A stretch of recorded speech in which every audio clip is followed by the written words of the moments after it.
ನನ್ನ ನೆಲದ ಭಾಷೆಯು ದೂರ ಬಲು ದೂರ ಈ ಮನಕಂತೂ ದಾರಿ ತೋರುತ್ತಿದೆ ಆ ಭಾಷೆಯದೇ ಬೆಳಕು ಬೆಳಕುವ ಬೆಳಕು ಬೆಳಕುವ ದೂರ ಎಷ್ಟೇ ಹೋಗಿ ಈ ಭಾಷೆಯಿಂದ ದೂರವಾಗಲಾರಿರಿ ವಿಮಲ್ ನಮ್ಮ ಭಾಷೆ ಕೇಸರಿ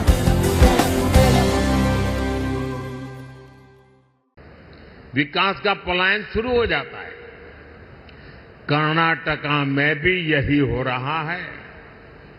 जब बीजेपी की सरकार यहां थी तो भारत में फॉरेन डायरेक्ट इन्वेस्टमेंट का बहुत बड़ा हिस्सा कर्नाटका में आता था, लेकिन अब यहां स्थितियां बदल रही हैं।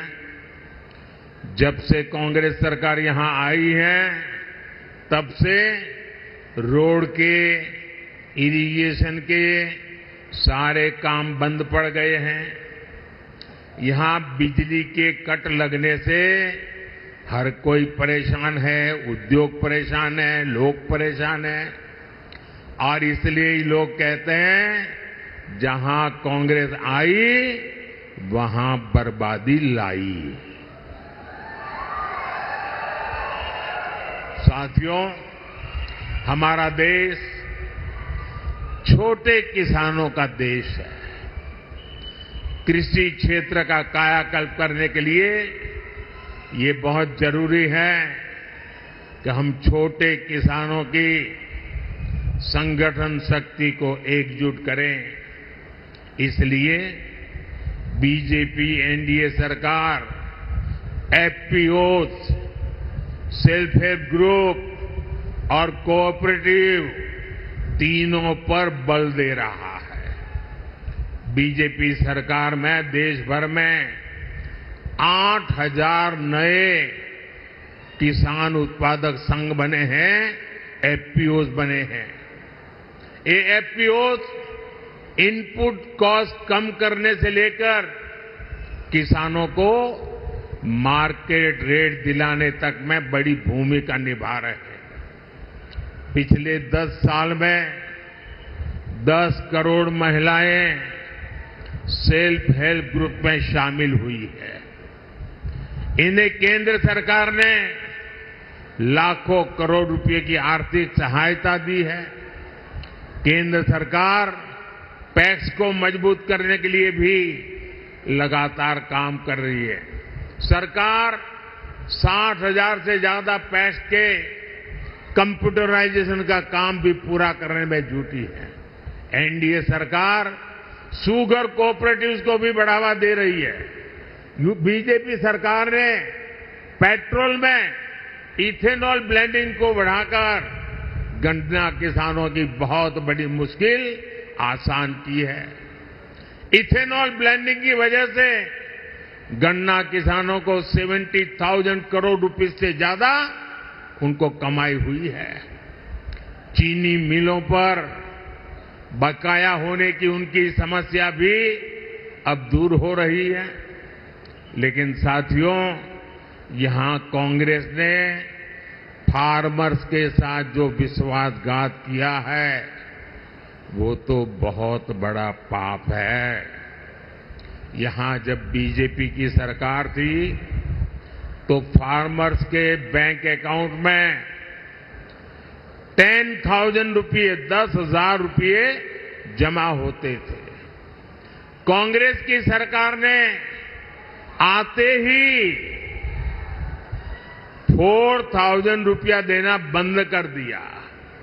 अब वोट मिल गया, अब किसान जाने, किसान का काम जाने, उनको परवाह नहीं है। अब मोदी जो 6,000 रुपया भेजता है वही किसान को जाता है, यहां के पैसे उन्होंने काट लिए। और पीएम किसान सम्मान निधि के पैसे आपको ऐसे ही मिलते रहेंगे।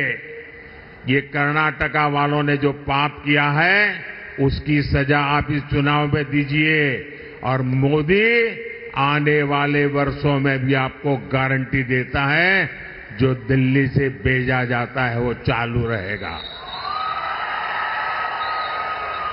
साथियों, आपका ये सेवक गांव, किसान, नौजवान, नारी शक्ति को सशक्त करके आपकी संपत्ति बढ़ाने में जुटा है। लेकिन कांग्रेस क्या कर रही है? कांग्रेस के शहजादे आजकल घोषणा कर रहे हैं और भाई बहन दोनों कर रहे हैं कि वो चुनाव अगर जीत गए तो पूरे देश का एक्सरे करेंगे, आपकी प्रॉपर्टी का एक्सरे किया जाएगा, बैंक के लॉकर का एक्सरे किया जाएगा, आपकी जमीन कितनी है एक्सरे होगा, आपके पास गाड़ी कितनी है, स्कूटर कितने हैं, साइकिल कितनी है, इसका एक्सरे होगा। महिलाओं के पास स्त्री धन कितना है, गहने कितने हैं, सोना कितना है, मंगलसूत्र कहां पड़ा है, इसका एक्सरे किया जाएगा। यानी ये लोग हर घर में छापा मारकर आपकी संपत्ति पर कब्जा करना चाहते हैं।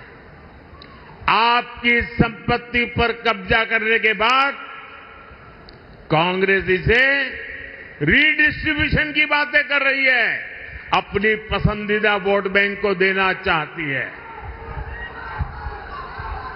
क्या आप अपनी गाड़ी कमाई की संपत्ति को लूटने देंगे?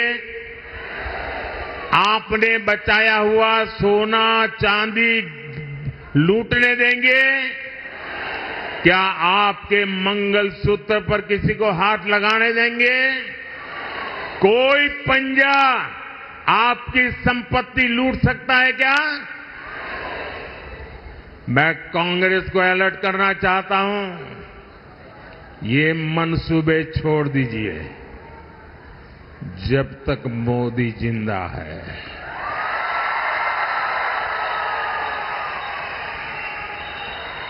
ये आपके मंसूबे में पार नहीं होने दूंगा। ये आपके खेल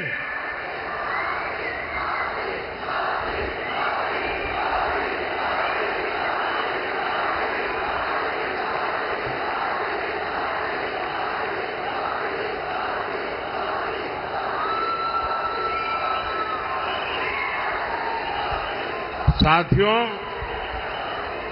इस चुनाव में कांग्रेस ने इनहेरिटेंस टैक्स का एक नया फॉर्मूला निकाला। ये बड़ा भयंकर है, आपकी नींद उड़ जाएगी। उन्होंने क्या कहा है कि दिल्ली में उनकी सरकार बनेगी तो ऐसा कानून लाएंगे कि आप जो अपने बच्चों के लिए बचाते हैं, आपने मेहनत करके कमाया, खुद ने खर्चा नहीं की, मौज नहीं किया, थोड़ा थोड़ा पैसा जमा किया और मन में रहता है कि मरने के बाद बच्चों को कुछ दे करके जाऊं, छोटा सा घर दे करके जाऊं, कुछ पैसे दे करके जाऊं, ताकि बच्चों को मेरे मरने के बाद किसी के पास जाना न पड़े। हर माँ बाप ऐसा चाहता है कि नहीं चाहता है? हर माँ बाप अपने बच्चों को कुछ न कुछ देना